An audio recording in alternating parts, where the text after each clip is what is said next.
Welcome back to the Legacy Virtual Users Group. Every day is Tuesday's Tip Day, all to celebrate Family History Month, which actually ended at the bewitching hour on Halloween. Did you notice that I missed a letter of the alphabet? Well, since I did, you're getting an extra treat. Extra, extra, read all about it, or more like watch all about it. Consider this a bonus of sorts. Plus, I have to complete my mission of using every letter of the alphabet. Today, after all the sugar highs that we were on for the last few days, and I'm a huge fan of Kit Kats and Crunch Bars, and those snack sizes were just perfect. Let's kick back. After all, it's Sunday. I've brewed the coffee, and we can have even more fun with locations. Locations. Whether we're talking about our ancestors' homeland or the city we or our family members live in today, locations and how to put them into our legacy family file are a constant source of interest. Most of us know about our own places and country, but oftentimes we have to do a bit of research to learn about locations in other countries, especially if the locations we're looking for are from 100, 200, or 300 years ago. We learned a bit about working with locations back in the V is for Verify video. Let's delve a bit deeper, do a bit extra, and have a little fun with some legacy features.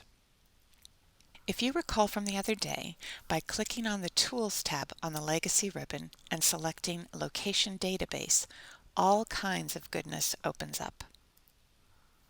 And the help system explains the Geolocation Database search feature in detail, but note that this is a deluxe edition feature. All of the options as well as the list and how to select a location are included. You can type in a city, a county, a state, or a country, or some combination of all four. You also have a number of choices for each of those placeholders. You can choose exact, starts with, and here I'd suggest that you use at least 2 letters. Contains, sounds like, and skip this field. Those of you who are good at math will note that there are over 400 combinations here, which is truly mind-boggling. You can enter all 4 placeholders, and here I have Seattle, King, Washington, and USA, and I've chosen exact, and the Geolocation Database will return 1 match. Or, starting with 2 letters, HE, no county, Nord, N-O-R-D, the first 4 letters, for a state or province, and an exact country, Norway, I get 46 possible matches. And we also talked a bit about surrounding cities, which is helpful when you're wondering what might have been around a particular city or town. Just click on the binoculars to perform a radius search.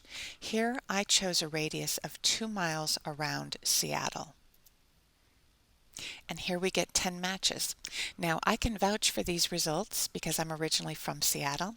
As you can see, when you scroll through or highlight each location, the latitude and longitude for that place or location will show up.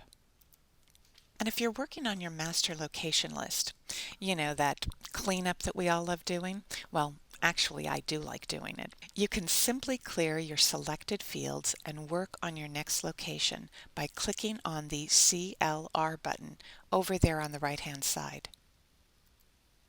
In this instance, we input just the city, Chaska, and get 2 matches. Let's go with Chaska, Minnesota. We can take a look at our master location list, and again, if you've configured it to show people and show map, it will look like this. We have the long form name for our location, the short form name, the latitude and longitude, the people using this location, what events or facts are used with that person and that location, and where the location is, as shown on Bing Maps. You can tag the location, mark it verified, and even include some notes. If we click on Add Edit Location, we see where we could enter any notes that we want and mark the location verified. Let's take a look at one of my Irish locations, Ballynock, County Carlow, Leinster, Ireland. As you can see, I've added notes to the location, specifically the information about the size and geographic and political subdivisions. I also made choices about how I want each of my places to read in both the long form and short form. Do what works for you, just be consistent. As you can see, this same exercise was done for the location in Newfoundland, and I clearly show why I have two locations that are Open Hall, Bonavista Bay, Newfoundland, prior to the 1949 Confederation, and Open Hall, Bonavista Bay, Newfoundland, Canada, after the 1949 Confederation. It's all in the notes. Now let's take a quick look at the Sort button. Two important things to notice here. First, we have some predefined USA sorts, although this works for all of your sorts. Just click on the Generic Term button. We can go from the smallest to the largest place, and that's city or town all the way up to country. Or we can go from the largest to the smallest place, country, down to city or town. And those are in those 4 place locations. We can also set up any type of sort that we want. Now the second thing to be aware of is we have a total of 9 places that we can use.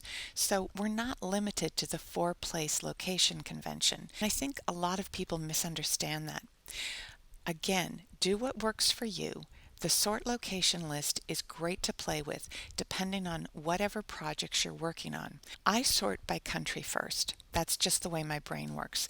But you might sort by city first or perhaps a cemetery location.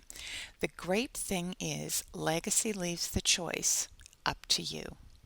And it can easily be changed with a click of a button. I've sorted the master location list from smallest place to largest, and we can see both entries now for Open Hall. If you want to work a bit with your locations, if it matters to you what they look like and which abbreviations you use, and I use standard abbreviations for provinces and states, a 2-letter code, as well as for countries, which is a 3-letter code. And for whatever reason, I like to put my countries in all caps, and I use USA rather than United States. We can expand and contract location parts, and Legacy provides a bit of an assist. It suggests short forms, but we can also choose our own. Read more about this feature in the Legacy Help System. The parts that can be expanded and contracted are listed, and Legacy gives us the ability to preview a list of all of the names and abbreviations that it uses. So, what does that list look like? This is the Expand Contract Location Parts dialog box. You choose the action to take, the records to work with, the parts of the records to work on, and there's a global change available for the USA country name to either add USA or add United States or remove the country entirely. Finally, you can create a results report to see the changes made and preview the list of codes and names. And this is a great way to clean up your master location list. As you can see, Legacy provides examples of what those parts will look like. An example is WA for Washington. Clicking on the Location Expansion Contraction List button brings up the 2-letter codes for USA states and territories. Now, if you have international locations and you want to use standard agreed upon codes, check out Wikipedia's article on codes through the International Organization of Standards. And these are also found at the World Atlas website. Many use the Chapman codes for locations in the United Kingdom, Ireland, the Isle of Man, and the Channel Islands. It's quite helpful for short-form codes for various locations. Now, if you want to work with either a location list or a location report to clean up your master location list, we can do that by clicking on Options and then choosing Print. We get additional choices, and you can see that with the arrow, and we also get a new dialog box. We can choose either the location list or the location report. The location list simply gives you a list of all your locations with their latitude and longitude, and this will show up if you've geocoded your locations. This is a great way to check spelling and continuity. Sometimes I miss things when I'm simply looking at the monitor. If we wanted to work with our location report, we have a few more choices for working with locations. First, in the Include tab, Legacy asks what locations we want to work with and what items about those locations we want to include. For instance, who uses the location, what events are the locations used with, or perhaps just a count of how many individuals use the location. Second, in the Options tab, we can make whatever choices we want, and this is as little or as much detail as we need for whatever project we're working on. Here's an example of the location report, listing the long form and short form of the location with the latitude and longitude, as well as how many individuals use the location. And here's an example for the United States where I make much more use of the short form location. And if I asked for a list of individuals who use a location and ask for their RIN and birth and death dates, I can easily and quickly get that as well. Here I ran the report based on tagging particular locations that I was interested in. Now we're headed back to Ireland, and you don't even need your passport. And stay with me here because this part's going to be fun. Now, you remember John Burns, born in Ballynock, County Carlow, Leinster, Ireland in 1835. As you can see, I've brought up his individual information view. Now, when I use the Geolocation Database, and that's always a good start, but as you can see, it won't be the last place we search for the location. Keep in mind that this database is for current locations, so you're always going to need to check and compare it to historical locations. When I include all 4 places and ask for an exact match, for John's birthplace, I get no matches. I then skip the city and look for other places in County Carlow, and I have a list of 130 matches. But although there are some similar places, I don't have a possible match based on misspelling. Ballynock might no longer exist, or it might be smaller than a city or town designation. From my notes, I know that Ballynock was about 500 acres in St. Mullins in County Carlow. Griffith's valuation lists various towns, cities, and villages in St. Mullins. You may have noticed why I'm interested. If you look over to the left, the surname Burns is included, although it's the Irish spelling of B-Y-R-N-E. I can take a look at some of the towns and villages listed in St. Mullins, County Carlow, that are currently in existence, simply to get a quick sense of the area, and I do this by going to Google Maps. I'll want to investigate further with historical maps and check in with Irish records research for County Carlow. Since a number of my ancestors are from County Carlow, this will be a project to put on my list. And I also take a street view because this gives me a pretty good sense that this area is not urban and has never been highly populated.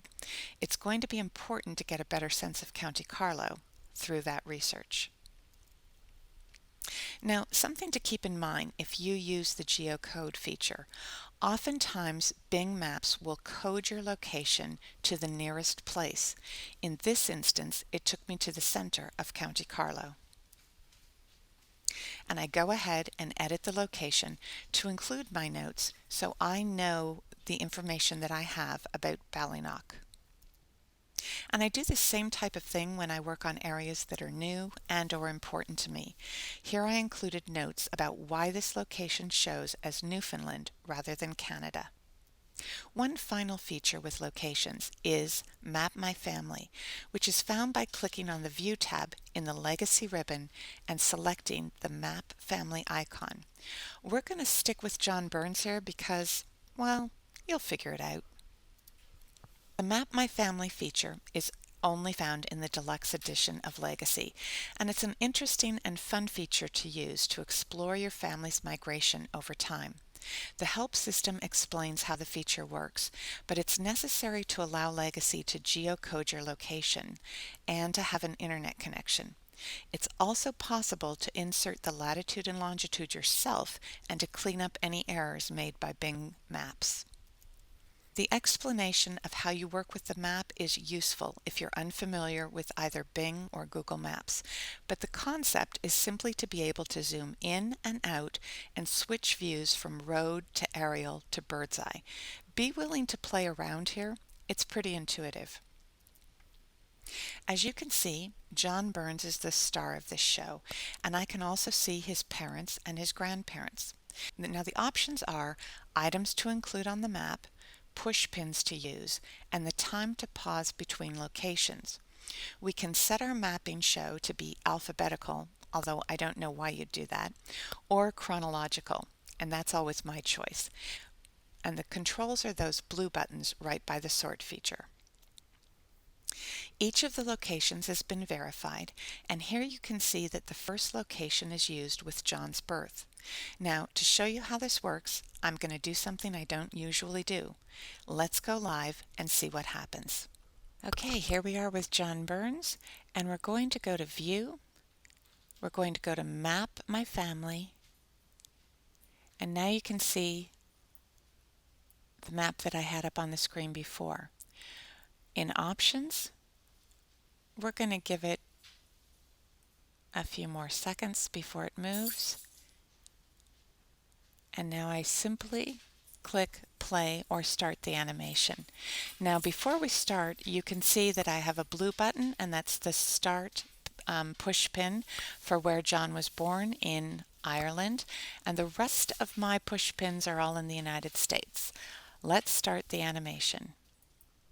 And as you can see, each event is clicked through with the time setting I gave it, and we move from Ireland to New York to Illinois to Nebraska. And we can also use these zoom features to get a better sense of where we are in the particular places. And you'll notice down here in the left-hand corner that the information is provided about what event took place in each of those locations. So go ahead and play with Map My Places for your particular people. So there you have it, lots of features to play with inside of Legacy and outside of it as well, all to get a better sense of locations to put your ancestors and family members in their place. Remember to have fun with your family history and share what you learn with family and friends. And this truly is the last, although out of order, letter of the alphabet video, all to learn more about our Legacy program's features and celebrate Family History Month. Now we're on to November and back to Tuesday's tips on Tuesday only. Thanks for joining me.